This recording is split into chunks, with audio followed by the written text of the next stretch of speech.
Hello po, kumusta ang lahat? Magandang araw. Ngayon nga po ay araw ng Miraculous. Kumusta pang lahat? Luzon, Visayas at Mindanao. Kumusta pang lahat sa mga kaibigan po natin dito kay Whitey at sa mga hindi pa nga po ay palambing naman po mga friends. Palike po natin video, pa-subscribe na rin po. Ayan, welcome to my channel. I'm Caroline Cortaga and proud small sari-sari store owner here in Cavite mga friends, mga kasari. Kumusta po ang lahat? Ayan, pasensya na po sa isang mata natin kasi nangati po kasi siya tapos kinaamot ko siya. Ayan, medyo namaga.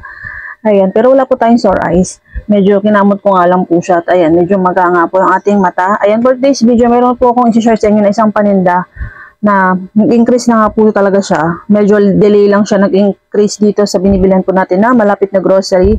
Tapos may share po ako sa inyo na parcel. Ayan, box po natin. Ayan, start na po tayo at please keep on watching. Ayan, ito po ay nabuksan ko na siya kahapon. Kahapon po ito dumating kasi excited nga po ko siyang buksan. So, ayan. Meron po tayong double-sided tape. Ito po yung size na 8/4.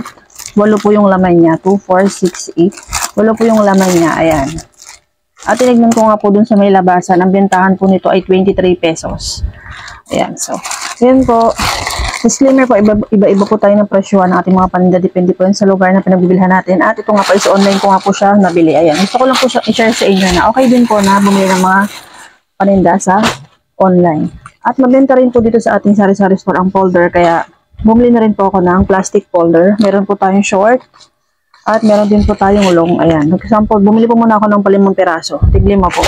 Para meron po tayong maibibigay kapag mayroon nga po maghahanap na customer. Saka mabenta po ngayon ng mga school supplies kasi pasokan na nga po. At November 3 ay pasokan na po ulit ng mga bata. Ayan. Ito pong double-sided tape, naupusan nga po tayo nito, kaya bumili po ulit tayo. Mabenta po ang double-sided tape. Ito naman pong isa nating parcel.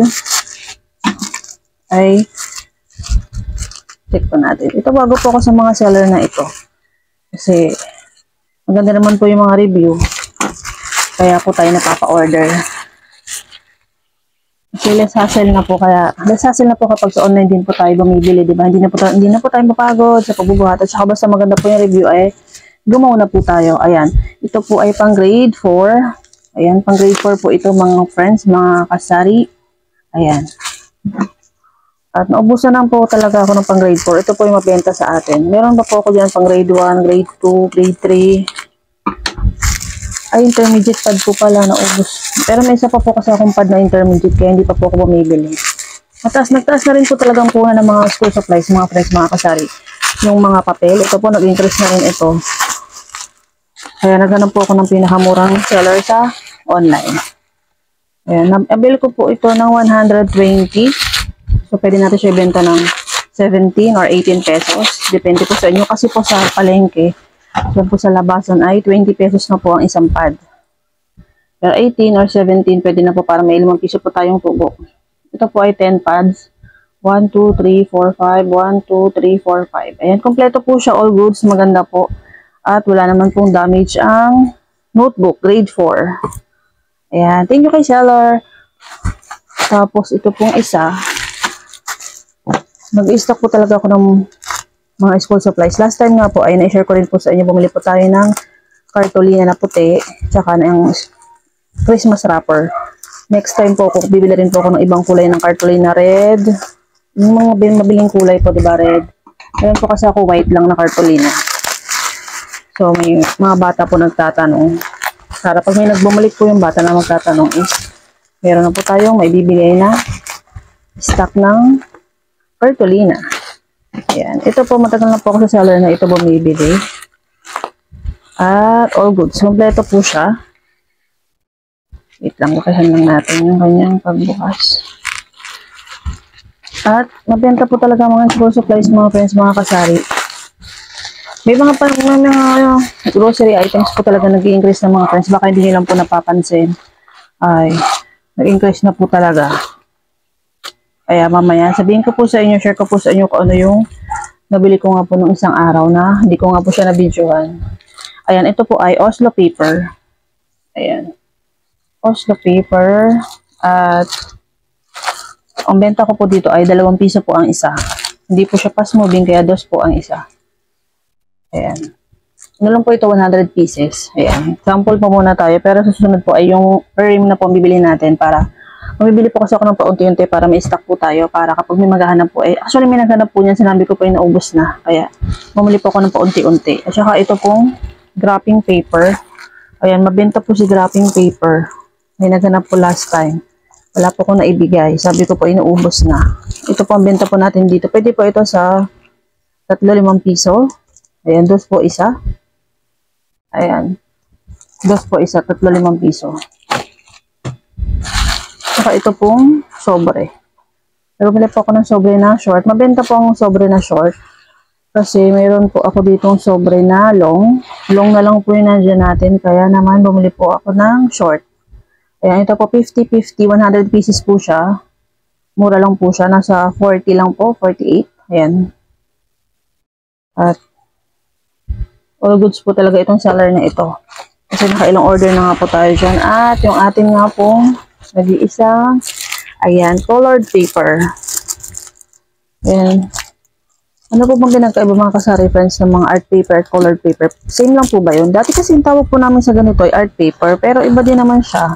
Kasi colored paper ang tawag ng mga, mas makapal po siguro itong colored paper. Ano po? Ayan, assorted po ito. 250 pieces. Tama. 250 pieces po siya. Ayan. Benta po natin siya ng, actually hindi po siya fast moving. Kaya bibenta po natin siya ng 2 piso po ang isa. Pero, pwede na po 3-5 piso. Sa iba po kasi, piso lang siya. Pero hindi nga po siya fast moving, kaya dos po ang ating benta. 3-5 piso. Sige, bibigyan po natin ng 3-5 piso para mas mabilis po siya maubos.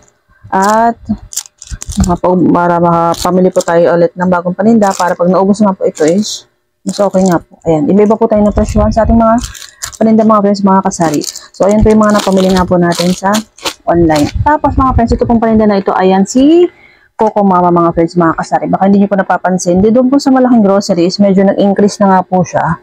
Nasa 34 something. So, dito po sa atin sa malaki is, ano na po siya, 35 pesos dito po sa ating malapit na grocery. So, ito po yung ating grocery items or paninda na talagang nag-increase na po si Coco Mama. Yung maliit lang po ito, 200 ml.